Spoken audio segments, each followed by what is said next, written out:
जय श्री जगन्नाथ भाई माने सर्वप्रथम गुरुदेव गणपति एवं जगदम्बा को प्रणाम करी आज आमर वास्तु सेशन आरंभ करिबा। आमे एई जो सेशन क्रम रे आमे दीटा डायरेक्शन ऑलरेडी सारी देइछे।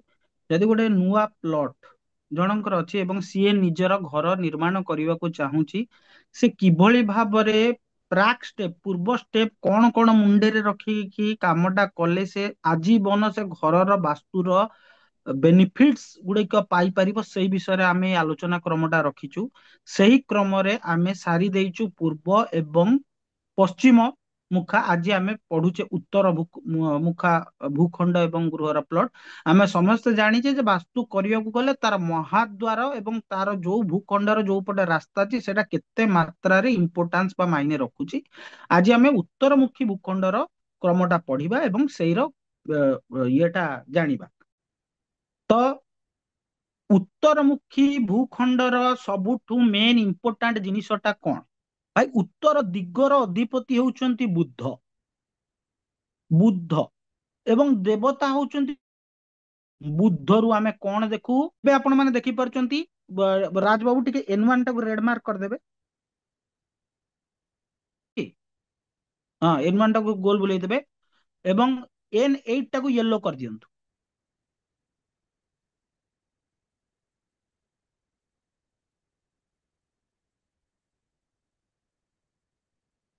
ବାସ୍ କୋଉ ବି ପ୍ଲଟ ଯଦି ଏଇଭଳିଆ N A1 ରୁ N8 ଫେସିଂ ହେଇକି ଅଛି ଆମେ ସେଇ ବିଷୟରେ ସମ୍ପୂର୍ଣ୍ଣ ଭାବରେ ଡିସ୍କସନ କରୁଛେ। କି ଦେଖନ୍ତୁ ଏଠି ଉପରେ ଲେଖା ହେଇଛି ନର୍ଥ। ରାଜବାବୁ ନର୍ଥକୁ ବି ରେଡ ବୁଲେଇ ଦିଅନ୍ତୁ। ନର୍ଥ ଟାକୁ ବି ରେଡ ବୁଲେଇ ଦିଅନ୍ତୁ। ନର୍ଥ ଉପରେ ଉପରେ ଜିରୋ ଯୋଉଠି ଲେଖା ହେଇଛି ଜିରୋ ତଳଟା। ହଁ ବାସ୍। ଏବେ ଆପଣ ମାନେ ଏଇ ଚିତ୍ରକୁ ଦେଖନ୍ତୁ। ମୁଁ ଯାହା ଯାହା କହୁଛି ତଦନୁପାତିକ ଆପଣ ମାନେ ସେ ଜିନିଷଟାକୁ ଆନାଲିସିସ୍ ଏବଂ ନ୍ୟୁଟ୍ରାଲାଇଜ କରନ୍ତୁ। ଅଲରେଡି ଭିଡିଓ ତ ସେସନ ତ ରେକର୍ଡ ହଉଛି ଆପଣ ମାନେ ପରେ ବୁଝିପାରିବେ। ଦେଖନ୍ତୁ ଗ୍ରହ ହିସାବରେ ବୁଦ୍ଧ ହେଉଛନ୍ତି ଏଇ ଉତ୍ତର ଦିଗର ଦେବତା। ଏବଂ ବୁଦ୍ଧରୁ ଆମେ କଣ ଚେକ୍ କରୁ? ବୁଦ୍ଧରୁ ଆମେ ମିତ୍ର, ବାକ୍ ଶକ୍ତି, ବିଦ୍ୟା, ବାକ୍ ଚତୁରୀ, ବନ୍ଧୁ, ମାମୁଁ ଘର ଏସବୁ ଗୁଡା ଚେକ୍ କରୁ। ଏବଂ କୁବେରଙ୍କୁ ସମସ୍ତେ ଜାଣିଛନ୍ତି କୁବେର ହଉଛନ୍ତି ଧନର ଦେବତା। ଯଦି ଯେଉଁ ଭୂଖଣ୍ଡର ମୁଖ୍ୟ ରାସ୍ତା ଉତ୍ତର ଦିଗରେ ଥାଏ ତାକୁ ଉତ୍ତରମୁଖୀ ଭୂଖଣ୍ଡ କୁହାଯାଏ। ସେହିପରି ଯେଉଁ ଗୃହର ମୁଖ୍ୟ ଦ୍ୱାର ଉତ୍ତର ପଟକୁ ଥାଏ ତାକୁ ଉତ୍ତରମୁଖୀ ଗୃହ କୁହାଯାଏ। ଏ ଦିଟା ପଏଣ୍ଟ ମେନ୍ ପଏଣ୍ଟ। ଏଇଭଳି ଗୃହର ସର୍ବାଧିକ ପ୍ରଭାବ ଗୃହର ଆର୍ଥିକ ସ୍ଥିତି ଏବଂ ନାରୀ ମାନଙ୍କ ଉପରେ ପଡିଥାଏ। এইଭଳି ଭୂଖଣ୍ଡରେ ଯଦି ବାସ୍ତୁ ମତେ ଠିକ ସେ ସମ୍ପୂର୍ଣ୍ଣ ଭାବରେ ଗୃହ ନିର୍ମାଣ କରାଯାଏ ସେ ଘରର ଆର୍ଥିକ ସ୍ଥିତି ଯୋଉ ପଇସା ସେଭ୍ ହବାଟା କେବେ ବି ଖରାପ ହେବ ନାହିଁ। ତେଣୁ ଏହି ଉତ୍ତରମୁଖୀ ଗୃହ ବା ଉତ୍ତରମୁଖୀ ଭୂଖଣ୍ଡରେ ଯଦି ଆମେ ଶୁଭ ଫଳ ପାଇବାକୁ ଚାହୁଁ ତେବେ କେତେ ଗୁଡିଏ ଛୋଟ ଛୋଟ ବାସ୍ତୁ ସିଦ୍ଧାନ୍ତକୁ ନେଇ ଆମେ ଯଦି ସେଗୁଡାକୁ ମୁଣ୍ଡରେ ରଖି ଗୃହଟି ନିର୍ମାଣ କରୁ ତେବେ ଆମର କେବେ ହେଲେ ଆମେ ସେ ପ୍ରୋବ୍ଲେମ ଫେସ୍ କରିବାନି ରିଗାର୍ଡିଂ ମାନେ ପଇସା ସେଭ୍ କରିବା ଏବଂ ମାନେ ଯୋଉ ସାଙ୍ଗସାଥି ରିଲେଟେଡ ପ୍ରୋବ୍ଲେମଟା ଆମେ ଫେସ୍ କରିବା ନାହିଁ। ତେଣୁ ଯଦି ଉତ୍ତର ପଏଣ୍ଟ ନମ୍ବର ୱାନ କଣ ନା ଉତ୍ତରମୁଖ ଭୂଖଣ୍ଡର ପୂର୍ବ ଦିଗରେ ବିକ୍ରି ଯୋଗ୍ୟ ଭୂମି ଥିଲେ ସେଇ ଭୂମିକୁ କିଣିଦବା ଉଚିତ। ଏବଂ ଏହା ଦ୍ୱାରା ସେଇ ଲୋକର ଯିଏ କିଣିବ ଯାହାର ଉତ୍ତରମୁଖୀ ଭୂଖଣ୍ଡର ଅଛି ଏବଂ ସେ ତାର ପୂର୍ବ ଦିଗରେ ବିକ୍ରି ଯୋଗ୍ୟ ଭୂମିକୁ କିଣୁଛି ଏହା ଦ୍ୱାରା ତାର ସମସ୍ତ ପ୍ରକାର ଐଶ୍ୱର୍ଯ୍ୟ ଲାଭ ହବ।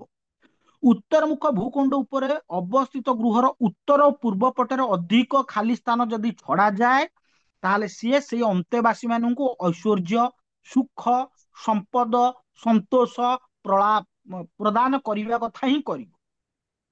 ଏବଂ ଉତ୍ତରମୁଖ ଗୃହର ଉତ୍ତର ଓ ପୂର୍ବ ପଟେ ଯଦି ଅଧିକା ଖାଲି ସ୍ଥାନ ବାରଣ୍ଡା ଇତ୍ୟାଦି ରହେ ତାହେଲେ ଘରର ଧନ ବୃଦ୍ଧି ହେବ ହେବ ଏବଂ ନାରୀ ମାନଙ୍କ ଭାଗ୍ୟର ମଧ୍ୟ ଉନ୍ନତି ଆସିବ।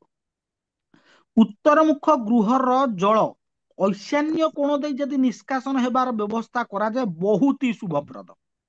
ଘରକୁ ଆସୁଥିବ ଘର ଭିତରକୁ ଯୋଉ ପାଇପ ଲାଇନ ଆସେ ଏବଂ ଯଦି ଘର ଭିତରେ କୌଣସି କୂଅ କରାଯାଏ ମାନେ ଯୋଉ ଜାଗା ଭିତରେ ତାହା ବି ମଧ୍ୟ ଏହି ଉତ୍ତର ଦିଗରେ କଲେ ସମ୍ପୂର୍ଣ୍ଣ ଭଲ, ବହୁତ ହି ଭଲ, ବହୁତ ହି ଶୁଭ।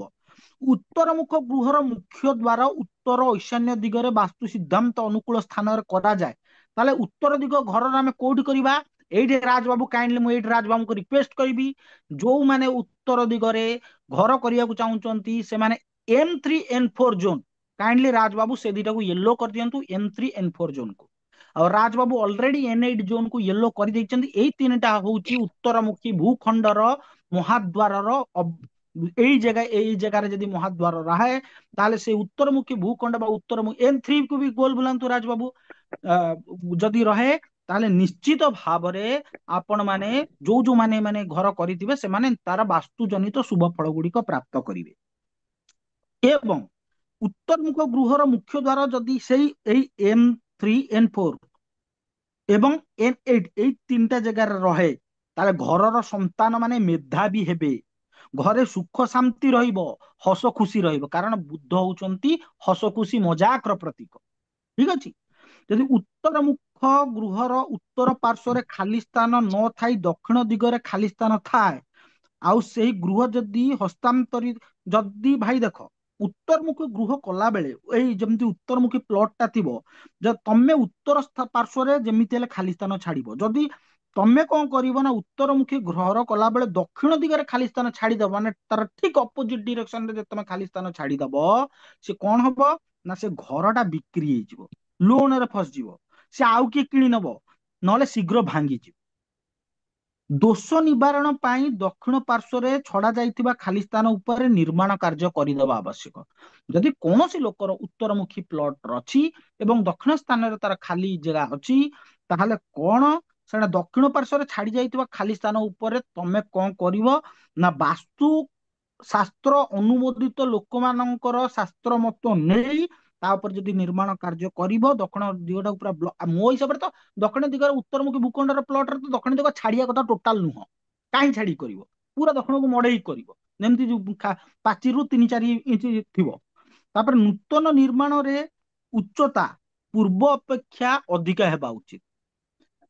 ଠିକ ଅଛି। ପୂର୍ବ ଦିଗଟା ଡାଉନ ରହିବ। ଠିକ ଅଛି। ଏବଂ ଉତ୍ତର ଦିଗରେ ଖାଲି ସ୍ଥାନ ଛାଡିବ। ଉତ୍ତର ମୁଖ ଗୃହର ଉତ୍ତର ଉଚ୍ଚ ହବ ନାହିଁ, ଡାଉନ ରହିବ, ନହେଲେ ଆର୍ଥିକ କ୍ଷତି ହବ, ନାରୀ ମାନଙ୍କର ସ୍ୱାସ୍ଥ୍ୟ ଖରାପ ହବ। ଦୋଷ ନିବାରଣ ପାଇଁ ଗୃହର ଦକ୍ଷିଣ ପଟ ଉଚ୍ଚ ହବା ନିହାତି ଆବଶ୍ୟକ। ଯେଉଁ ପର୍ଯ୍ୟନ୍ତ ତୁମେ ଦକ୍ଷିଣ ଦିଗକୁ ଉଚ୍ଚ ନ କରିଛ ଉତ୍ତରମୁଖୀ ପ୍ଲଟରେ, ତାହା ସେ ପର୍ଯ୍ୟନ୍ତ ତୁମେ ସମ୍ପୂର୍ଣ୍ଣ ବାସ୍ତୁଫଳ ପାଇବ ନାହିଁ। ଯଦି କିଏ ଏପର୍ଯ୍ୟନ୍ତ ଉଚ୍ଚା ନ କରିଛି, ତାର ଉତ୍ତରମୁଖୀ ଭୂଖଣ୍ଡର ଦକ୍ଷିଣ ପଟଟାକୁ ଉଚ୍ଚା ନ କରିଛି, ତାହେଲେ ସେ ଟିଭି ଆଣ୍ଟିନା ହଉ କି ଲୁହା ଖଣ୍ଡ ହଉ ସେ ଦକ୍ଷିଣ ଦିଗରେ ଲଗେଇକି ବାସ୍ତୁଶାସ୍ତ୍ର ଅନୁମୋଦିତ ବାସ୍ତୁ ଲୋକଙ୍କର ପରାମର୍ଶ ନେଇକି କୋଉ ଜାଗାରେ ଲଗାଯିବ ସେଇ ଜାଗାରେ ଲଗେଇକି ଯଦି କରାଯାଏ, ତାହେଲେ ସିଏ କଣ ହବ ନା ସେଥିରେ କିଛି ମାତ୍ରାରେ ଦୋଷ ନିବାରିତ ହୁଏ। ତେବେ ଆମେ କଣ ଜାଣିଲେ, ଯଦି କୌଣସି ପ୍ଲଟ ଯଦି କୌଣସି ପ୍ଲଟ ଉତ୍ତରମୁଖୀ ଭୂଖଣ୍ଡରେ ଥାଏ, ତେବେ ସେ ଉତ୍ତରମୁଖୀ ଭୂଖଣ୍ଡରେ ଆମକୁ ଗୋଟେ ଜିନିଷ କ୍ଲିଅରଲି ମନେ ରଖିବାକୁ ହବ ଯେ ଦକ୍ଷିଣ ପଟଟା ଆମକୁ ହାଇଟ୍ କରିବାକୁ ଅଛି ଏବଂ ଦକ୍ଷିଣ ପଟ ଟୋଟାଲ ଖାଲି ସ୍ଥାନ ନ ଛାଡିବା ଭଲ। ଉତ୍ତର ପଟେ ଖାଲି ସ୍ଥାନ ଛଡାଯିବ ଏବଂ ଯଦି ସେଇ ଉତ୍ତରମୁଖୀ ଭୂଖଣ୍ଡର ପୂର୍ବ ପଟେ ତାକୁ ପ୍ଲଟ ମିଳୁଛି, ତାହେଲେ ତାକୁ ଆଖି ବନ୍ଦ କରି କିଣିଦବା ଉଚିତ। ଏବଂ ଆଉ ଯାହା ଯାହା ପଏଣ୍ଟ ଗୁଡା କହିଲି, ତ ଆଜିର ସେସନରେ ଆମେ ଜାଣିଲେ ଯେ ଉତ୍ତରମୁଖୀ ଗୃହର ମହାଦ୍ୱାରଟା କୋଉଠି ବନିବ, ଉତ୍ତରମୁଖୀ ଭୂଖଣ୍ଡର ପ୍ଲଟର କଣ କଣ ଯେତେବେଳେ ନୂଆ ଘର ତିଆରି କରୁଛେ ଆମେ କୋଉ କୋଉ ପଏଣ୍ଟ ପ୍ରତି ବିଶେଷ ଭାବରେ ଧ୍ୟାନ ଦେବା, ଏବଂ ଏଇଗୁଡାକୁ ଯଦି ଛୋଟ ଛୋଟ ଜିନିଷକୁ ଆମେ ମାନିକି ଚାଲିବା, ତେବେ ଉତ୍ତର ଦିଗରେ ବୁଦ୍ଧଙ୍କର ଆମେ ସମ୍ପୂର୍ଣ୍ଣ ଏନର୍ଜିଟାକୁ ଗ୍ରାସ୍ପ ଅପ୍ କରିପାରିବା ଏବଂ ଆମର ଆର୍ଥିକ ସମସ୍ୟା ଏବଂ ନାରୀ ମାନଙ୍କର ସ୍ୱାସ୍ଥ୍ୟ ସମସ୍ୟାର କୌଣସି ଏଇ ସବୁ ଜିନିଷ ଦେଖାଯିବ ନାହିଁ ପରିବାର ଭିତରେ। ଅନ୍ତେବାସୀ ମାନେ ସୁଖ ସୁବିଧା ଶାନ୍ତିରେ ରହିବେ। ତେବେ ଆମେ ନେକ୍ସଟ ସେସନରେ ଆଉ କିଛି ଦିଗର ବିଷୟରେ ଜାଣିବା, ଦକ୍ଷିଣ ଦିଗ ବିଷୟରେ ଜାଣିବା। ତ ଆଜିର ସେସନ ପାଇଁ ଏତିକି। ସମସ୍ତଙ୍କୁ ଜୟ ଶ୍ରୀ ଜଗନ୍ନାଥ।